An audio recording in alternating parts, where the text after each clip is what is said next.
Good afternoon to you. We will now continue with the parliamentary committees under Constitution.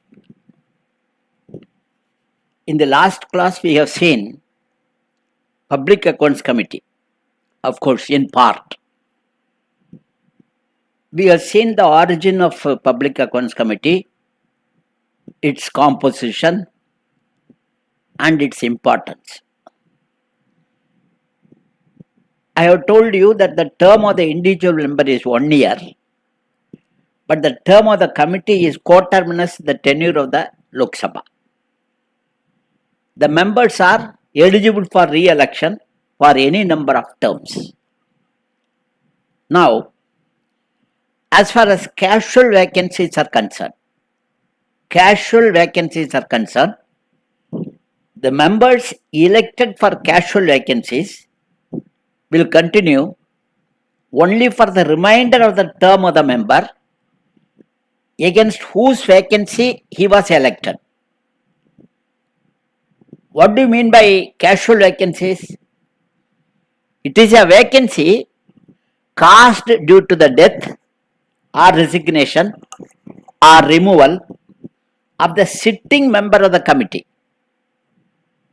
You remember, this is the provision for Rajya Sabha member also.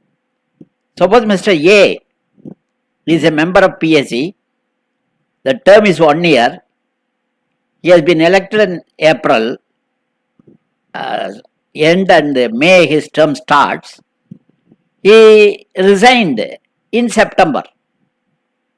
So another member who is elected in his place will continue from September to next April, March, that is 30th April. So this is called casual vacancy. The same procedure, as you know, is adopted for Rajya Sabha members also. Well, this is the procedure for all committees. That is, the casual vacancies only for the person who is filled up against the casual vacancy will continue only for the remainder of the term. This is applicable for all committees except Joint Committee for Salary and Allowances. The Joint Committee for Salary and Allowances, there is a separate act. So that act provides that the member nominated against the casual vacancy enjoys a term of 1 year from the date of nomination. So this is an exception, important from the PT point of view. While the normal tenure of the member is 1 year, in respect of casual vacancy, the term is for remainder of the term, whereas in respect of a member for the Joint Committee on Salary and Allowances of Members of Parliament, for him the casual vacancy, there is no such casual vacancy, he is nominated for 1 year. Kindly remember. Normally, at the beginning of the term, the committee meets and selects the audit reports and paras of the reports for in-depth examination with the assistance of CAG. So, in selection of audit reports and the paras, CAG helps. Such reports are chosen for the entire term of the committee. For 1 year, it is chosen on the first day itself, first meeting of the committee. Then the reports are examined by the committee in their meetings, where the representatives of the ministries and other agencies are called for tendering evidences. Either CAG or his representative will also attend the meetings and assist the committee. The meetings of the committee are held in camera, that is, in private, confidential, and no outsider is allowed to attend such meetings. Also, please understand that the PSC can choose any subject, suo motu, even if no report of audit has been formally submitted, provided condition is that the matter so chosen should be of public importance or such irregularities were brought to the notice of the government. subject to these two conditions, the committee is competent to choose any subject, suo moto, on its own. There is no need for any report on that. For instance, I think the PSC has taken demonetization. So anything can be taken suo moto by the PSC. Also understand that the committee can examine the audit report even before it is presented to Parliament. But the committee cannot submit any report to the House until that related audit report has not been formally placed on the table of both the Houses of Parliament. No doubt you can choose, you can examine the audit report even before it is presented to Parliament. But the committee cannot submit its report to the House until the related audit report has not been formally submitted to the House. Remember, very important. The committee calls the senior officers of the ministry to give evidence in connection with the audit reports or audit paras which have been chosen by the committee for scrutiny. Now, the question arises whether a minister can be called before the committee either to give evidence or for consultation in connection with the audit report pertaining to the department. A minister is not called before the committee either for evidence or for consultation. However, in extreme cases, with the express approval of Speaker and after taking the committee into confidence, this can be done. Or where the minister himself makes a specific request to appear before the committee, he can be permitted if the chairman of the committee considers it desirable and after an informal talk with the minister and after approval of the proposal by the speaker. So these three should be fulfilled.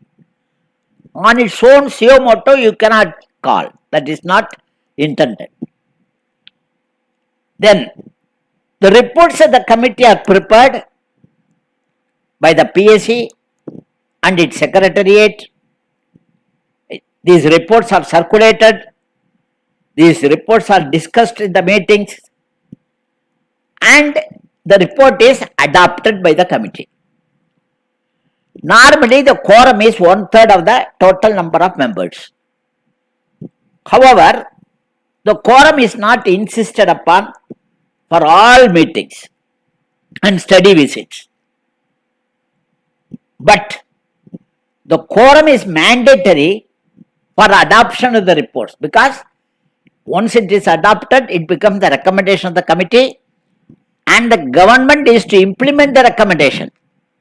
So that report, the adopted report should have an acceptability of all the members. Remember, PSC, don't think that PSC is just a public accounts committee. It is a mini parliament. Remember, most important thing is all proceedings of the committees, especially PSC and other finance committee, are treated as internal proceedings of the parliament. The validity of such proceedings cannot be questioned in any court of law. So it is a mini parliament. Whatever discussion happens within PSC are equivalent to the proceedings of the parliament. So it consists of all the party members. So if the report has been adopted by the committee, that means the parliament is adopted. So parliament vis-a-vis executive. It is not simply a committee vis-a-vis government. It is parliament vis-a-vis executive. So the report of the committee carries extreme importance. So the quorum is must. That is 1/3 is a must for adoption of the reports. For the meetings and the discussion, the study visits, it is not normally insisted upon. Most importantly, another important factor you should remember is no dissent note is allowed in the PSC report. There are 22 members.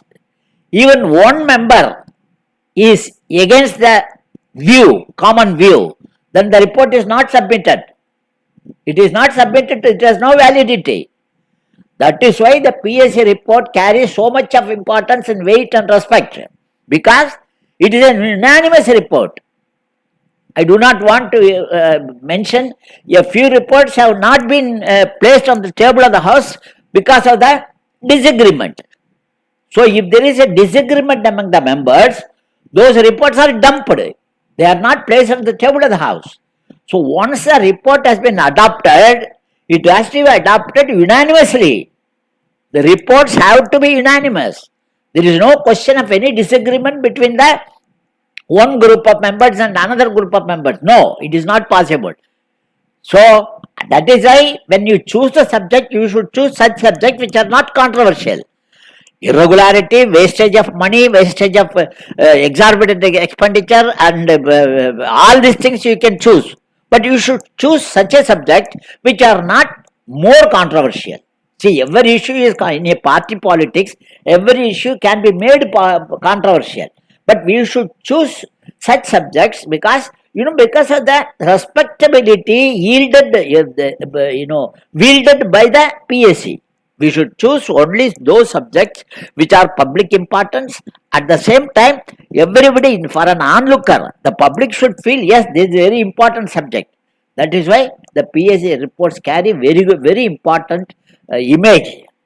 And secondly, for each audit report or paragraph of the report, the PSC has to prepare a report and which will be placed on the table of the House. For each paragraph, if they have chosen, suppose in audit report there are pages and pages, a number of paragraphs will be there.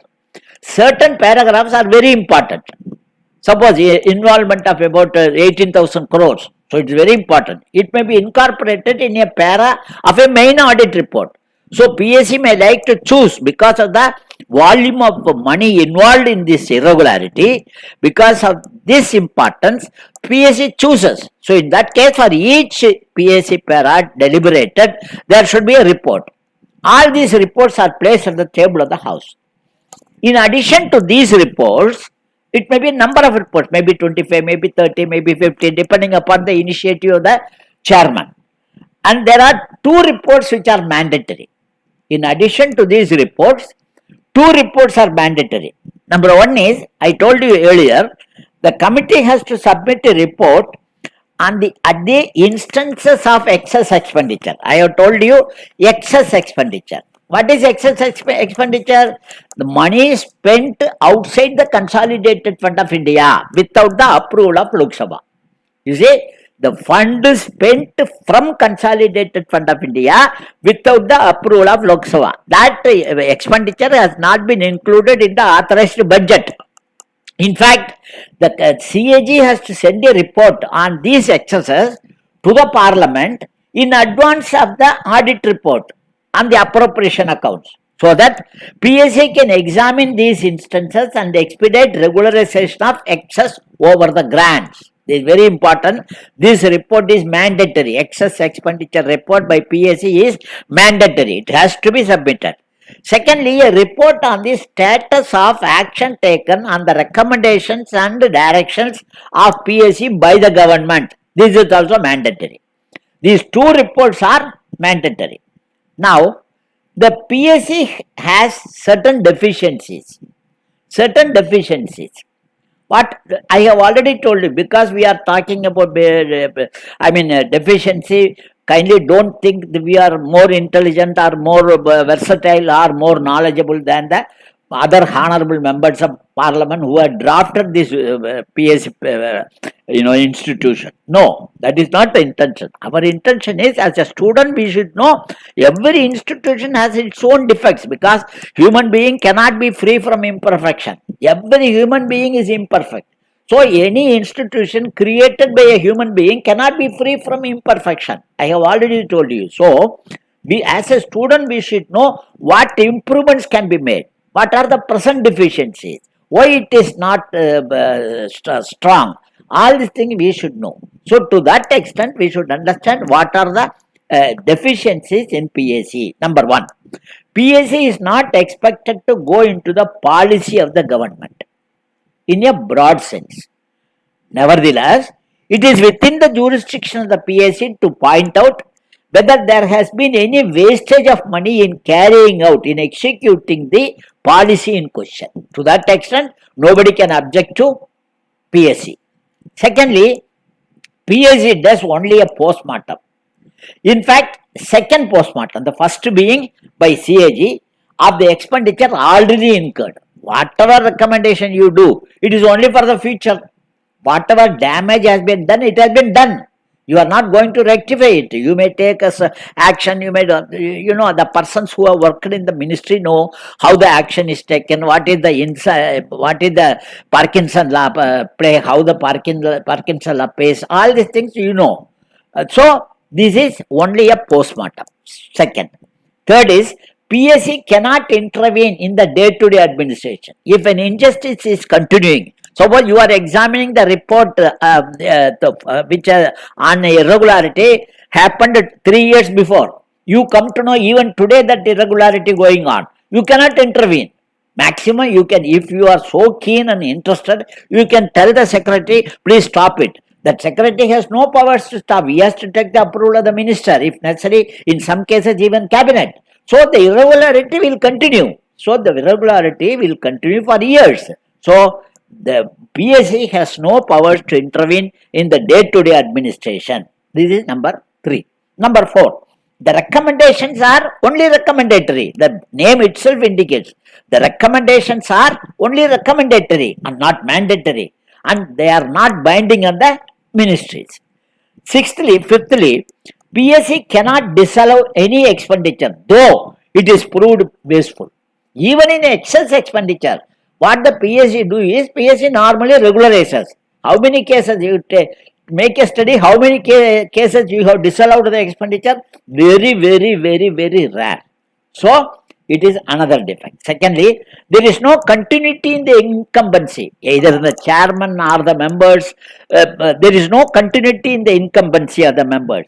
Since the term is too less, only 1 year. Only 1 year term. What did you use? Before the members of the parliament try to learn the working of PSC, the term ends. Then another, there is no surety that the same member will be re-elected. It depends upon his party. If the party feels this fellow is not useful, then they will not nominate him. So that is how these are all the grey area in the functioning of PSC. We will end the class now. We will continue in the next class. We will take estimate committee. Very important committee. In the next class, we will take estimate committee. Thank you very much. Thank you.